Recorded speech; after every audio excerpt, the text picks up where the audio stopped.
இன்று தமிழகத்தில் பள்ளி கல்லூரிகளில் மாணவிகளுக்கு நடந்து வரும் கொடுமைகளை எல்லாம் பார்க்கிற பொழுது நெஞ்சம் பதைபதைக்கிறது. குறிப்பாக அண்ணா பல்கலைக்கழகத்தில் மாணவிக்கு நடந்த கொடூரம் தமிழக பெற்றோர்கள் மத்தியில் பெரும் பதற்றத்தை ஏற்படுத்தியுள்ளது. சிலர் ஏன் பெண் பிள்ளைகளை கல்லூரிக்கு அனுப்ப வேண்டும் என சிந்திக்கும் நிலைக்கே தள்ளப்பட்டுள்ளனர். இந்த அவலங்களை எல்லாம் பார்த்து துவண்டு போயிருக்கும் மக்கள் உயர்கல்வியை நோக்கி, கல்லூரியை நோக்கி நாம் பெண்களை எப்படி இழுத்து வந்தோம் என்பதை சிந்திக்க வேண்டும். அடுப்பூதும் பெண்களுக்கு படிப்பு எதற்கு என கேட்ட சமூகம் இன்று படித்த வேலையில் இருக்கும் பெண்ணிற்கே மதிப்பு என்கிற நிலையை நோக்கி எப்படி நகர்ந்தோம்? ஒரு திட்டம்தான் நம்மை நகர்த்தியது. ஒரு திட்டம் பெண்களை கல்லூரி நோக்கி அழைத்து வந்தது. அதுதான் அம்மா கொடுத்த தாலிக்கு தங்கம் திட்டம்.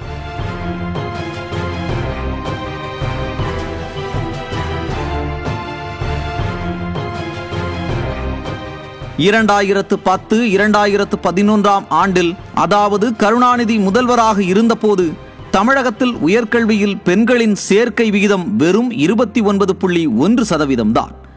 அந்த காலகட்டத்தில் பட்டியல் சமூக பெண்களின் உயர்கல்வி சேர்க்கை விகிதம் வெறும் 19.9% மட்டும்தான். பழங்குடி சமூகத்தைச் சேர்ந்த மாணவிகளின் நிலை இன்னும் மோசம்.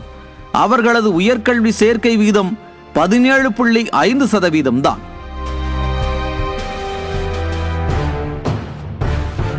அம்மா ஆட்சிக்கு வந்தவுடன் தாலிக்கு தங்கம் திட்டத்தை அறிவித்து கல்லூரி படிப்பை முடிக்கும் பெண்களுக்கு 1 பவுன் தங்கமும் ரொக்க பணமும் அறிவித்தார். அதன் விளைவாக பள்ளி படிப்போடு நின்ற மாணவிகள் கல்லூரியை நோக்கி படையெடுத்தனர். 2012-13 ஆண்டுகளில் பெண்களின் உயர்கல்வி சேர்க்கை விகிதம் 38.7%. பட்டியல் சமூக மாணவிகளின் உயர்கல்வி சேர்க்கை விகிதம் 28.6%. பழங்குடியின மாணவிகளின் உயர்கல்வி சேர்க்கை விகிதம் 21.1%.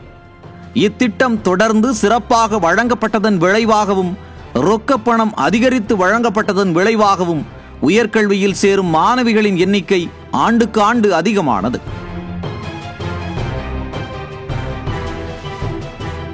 2019-20 ஆண்டில் பெண்களின் உயர்கல்வி சேர்க்கை விகிதம் 51%.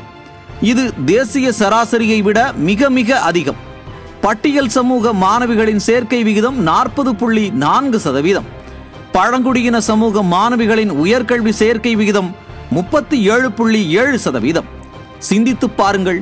கருணாநிதி ஆட்சி காலத்தில் இருந்ததை விட அதிமுக ஆட்சியில் உயர்கல்வி சேர்க்கையில் தமிழகம் சுமார் 20% வளர்ச்சியை அடைந்திருக்கிறது. குறுகிய காலத்தில் இந்த பெரும் வளர்ச்சியை எட்ட முக்கிய காரணமாக அம்மா அறிவித்த தாலிக்கு தங்கம் திட்டம் இருந்தது என்றால் அது மிகையாகாது.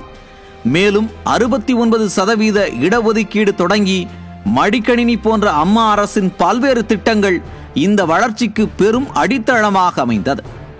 உயர்கல்வி துறையில் பெரும் சாதனைக்கு வித்திட்ட அம்மா அரசு மீண்டும் அமையும் போது இன்னும் பல உயரங்களை பெண்கள் நிச்சயம் தொடுவார்கள். இன்று நாம் பார்க்கும் அவலங்களுக்கு எல்லாம் விரைவில் முற்றுப்புள்ளி வைக்கப்படும்.